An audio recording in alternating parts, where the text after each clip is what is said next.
2026 Subaru Forester Review. Australian first-driven all-new Subaru Forester brings a wealth of engineering refinements and a proper hybrid system. To give its rivals in the medium SUV segment some stiff competition, certainly. This new hybrid Forester is a vast improvement over the outgoing model, with a genuine electrified powertrain that lifts this new model into the consideration set for buyers looking for a family SUV. Lex, hybrid brings genuine fuel savings. Off-road ability remains excellent for the class. Improved ride comfort and handling dislikes. Performance isn't exactly thrilling. No spare wheel for hybrid variants. Interior feels a step behind in terms. Of design to Otis 6 Subaru Forester, it's been a mainstay on our roads since 1997 when the first generation landed in Australia. The Subaru Forester has gone on to rack up in excess of 300,000 sales since those early days. Lauded through successive generations for its blend of practicality and mechanical all-wheel drive surety, yes. Successive generations have built on the formula, the biggest change being the introduction of hybrid technology in 2019. But that system always felt compromised and offered barely any fuel savings. Earning Subaru plenty of criticism for its ill-conceived hybrid technology, Subaru has now made amends with the all-new 6th generation Forester, which ditches the clunky and, let's face it, not very effective hybrid system of old, and replaces it with a new setup that it calls Strong Hybrid. Surely, this time Subaru has got it right, and the Forester is the hybrid buyers have been waiting for. But it's not all about the headline act hybrid. In all, there are 7 variants of the new 6th generation Forester for petrol-only variants. Forester, Forester Premium, Forester Sport, and Forester Touring, and 3 petrol hybrid Forester Hybrid, Forester Hybrid Sport, and Forester Hybrid Touring. Pricing starts from $43. $490 plus on-road costs for the entry-level petrol Forester. Hey, it would be $46,000 for $190 for the entry-level hybrid variant. At the other end of the range, the Forester AWD Touring and petrol trim asks for $50,990, while the range-topping hybrid is priced at $55,990. Prices are before on-road costs and any fitted options or accessories. That pricing sees the new.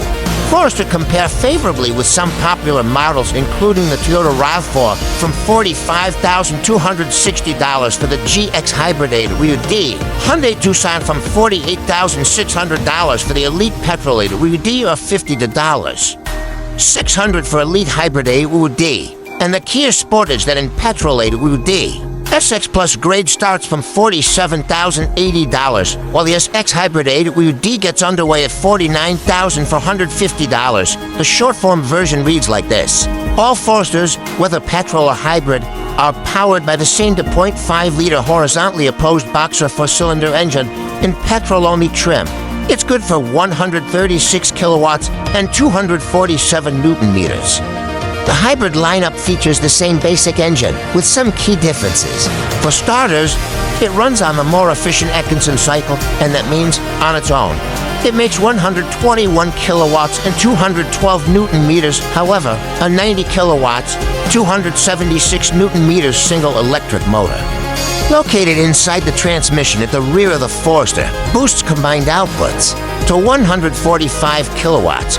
Although Subaru doesn't provide combined torque figures, both powertrains are matched with a continuously variable transmission CVT that mimics an 8-speed automatic, sending power to all 4 wheels through Subaru's signature permanent all-wheel drive system. Outside, the new Forester styling adheres to the modern template for medium SUVs, built on a strengthened version of the Subaru global platform that underpins much of the brand's lineup, including Impreza, Crosstrek, URX, and Outback. The new Forester looks more aggressive than its predecessor, with bolder lines, more pronounced, and squared-off low arches, and a larger grille flanked by slimline daytime running lights and LED headlights. The changes inside aren't as pronounced, and if anything feel a little underdone considering this is an all-new model. The biggest visual cue in the new cabin is a new 11.6-inch infotainment touchscreen-mounted portrait. T-style, it runs Subaru Starlink, operating system featuring wireless and wired Apple CarPlay and Android Auto, as well as Bluetooth connectivity across the entire range. I used wireless CarPlay at the launch, and it proved faultless with fast and stable connection.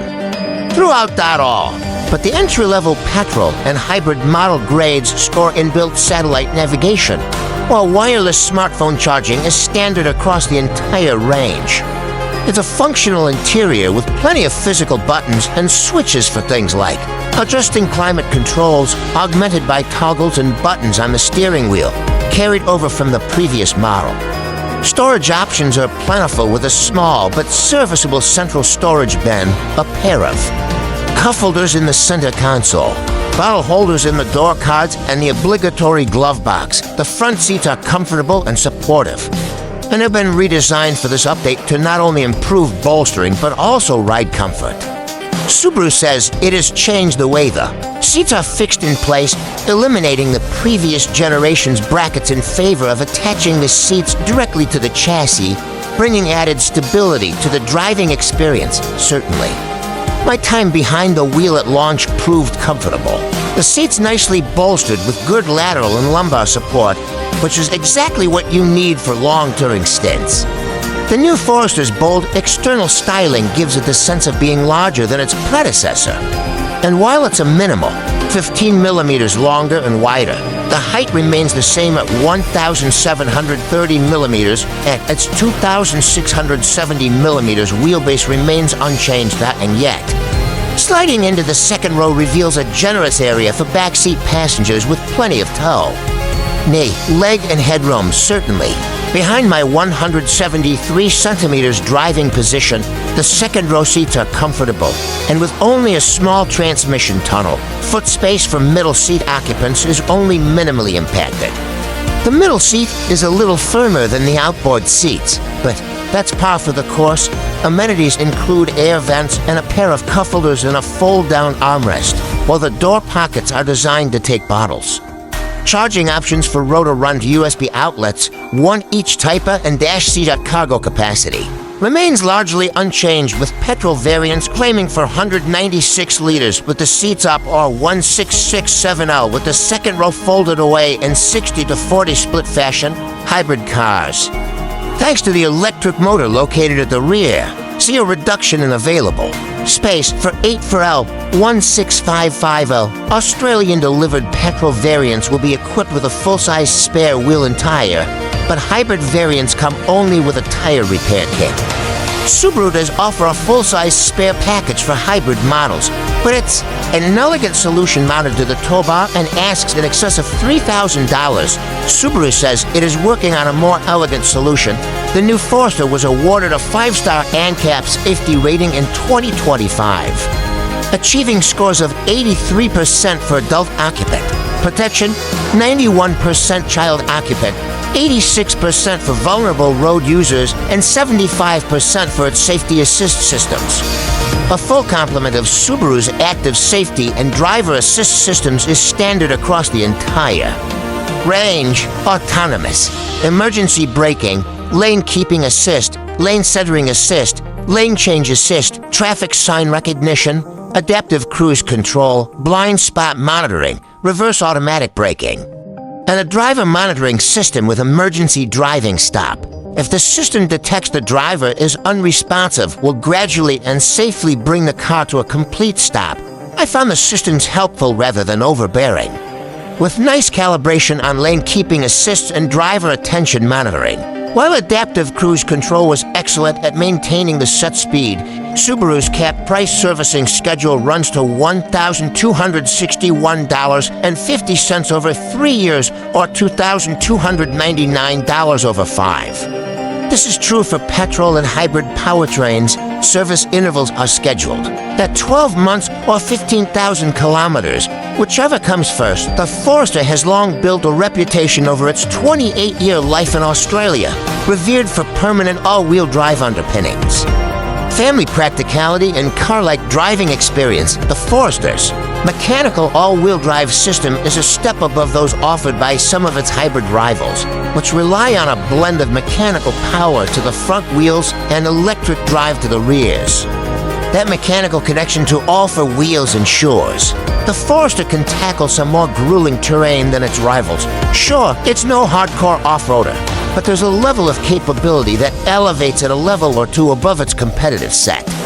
The good news, Subaru has ensured that mechanical AWD surety remains firmly in place with hybrid models by incorporating the electric motor inside the transmission connected directly to the drive shaft.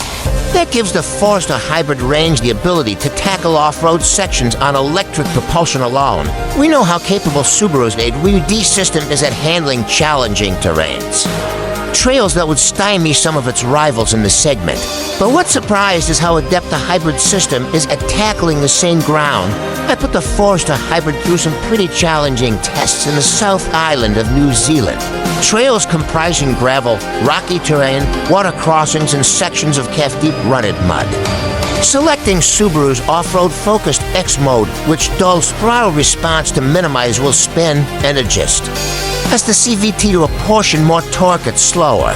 Speeds in forcing the Forester into EV mode provided no challenge for the hybrid system, which proved more than capable in handling the type of terrain Forester owners are likely to encounter. Truly impressive that back on sealed surfaces, the new Forester demonstrated once again why it has long been a favorite amongst Aussie new car buyers. I drove both the petrol sport and touring hybrid variants, providing a good opportunity to sample. The two distinct powertrains in similar conditions starting on hybrid trim. The sports flatfour retains the 136 kilowatts of its predecessor, but does receive an 8 Nm torque boost over the older model. Not that you can feel it on the road, where the Forester remains perfectly adequate in terms of straight-line performances. It's not a sluggard by any stretch, but neither is it a powerhouse. Instead, the Forester petrol settles in and does the work expected of it in an acceptable manner. But far from resting on the Forester's laurels, Subaru has done a fair bit of work to the chassis and steering to improve the breed. It's noticeable from behind the wheel. Chassis strengthening measures have improved torsional rigidity by 10%. While suspension tweaks and a new to the Forester double-pinion steering rack pilfered from the URX have resulted in beautifully quiet and supple road manners. Ride comfort is excellent, the Forester absorbing the kind of everyday driving road nasties with ease and alacrity. Larger obstacles see the Forester settle quickly back on its wheels with no telltale wobbling. The new steering setup has all but eliminated that vagueness older Foresters were known for. It feels more direct now, with sharper and more precise responses to driver inputs. The 8-speed CVT is fine for the most part, intuitive at lower speeds, and without that droning some applications of its type are known for. Subaru helped pioneer the CVT in passenger cars, and it shows with a largely refined transmission that does a good, if not perfect, job of ensuring torque is delivered when it needs it most. Subaru says petrol variants of the Forester will use 7.9 liters per 100 kilometers on the combined cycle. I covered around 150 kilometers, including some urban, but the majority rural touring at 100 kilometers per hour, and saw an indicated 7.8L/100 km. Stepping into the Forester Hybrid touring did bring the expected fuel savings. An indicated 7.2L 100 kilometers against Subaru's claim of 6.2L, however. It's worth noting that the bulk of my time behind the wheel was spent on rural roads at speeds between 80 to 100 kilometers per hour. Not the best canvas to highlight the benefits of the fuel-saving tech, which generally does its best work in urban enclaves, due to the tech's ability to expend its electric power more efficiently. Still, the hybrid impressed for other reasons, not least for the refined and quiet manner it handled almost any situation. The reworked boxer for under the bonnet might be down on power compared to regular petrol variants, but the addition of the hybrid's electric motor boosts combined outputs to above the petrol only. Range, not by much, mind you, but enough to make a small difference out on the road where the Forester feels just that little bit perkier. My limited time at lower speeds and in traffic showed that the new hybrid system is a big step up over the older models, happily using only electrons at speeds of up to 40 kilometers per hour with regular throttle pressure. The old system couldn't muster that, since only once speeds climb and more is asked of the Forester in terms of acceleration that the petrol motor kicks in. Not that you'd notice, but the handover is seamless and refined, not to mention quiet, adding to the feeling of refinement inside the cabin. And the hybrid is eager to get to work too, and happy to take over coasting duties at 100 kilometers per hour while the petrol engine takes a bit of a breather. It's for short bursts only, and even the hint of an incline will see the petrol engine seamlessly and quietly fire up once more to do its share of the work. Here, finally. The Subaru Forester has the hybrid system it needed all along and won. That can take on its rivals with confidence. Certainly, this new hybrid Forester is a vast improvement over the outgoing model. With a genuine electrified powertrain that lifts this new model into the consideration set for buyers looking for a family SUV. But let's not forget the petrol Forester, which continues where the old model left off, only better. The changes and tweaks made to the chassis and steering have provided tangible improvements to road comfort and the driving experience. Even if on-road performance remains best described as acceptable, that's not a criticism, because the Forester has always excelled at being an all-rounder, a perfectly comfortable urban SUV underpinned by Subaru's excellent permanent all-wheel drive system. An off-road ability that extends its breadth and range over many of its rivals in the medium SUVs. ETA new and improved hybrid system that, finally, provides genuine fuel savings has only enhanced the Subaru Forester's appeal.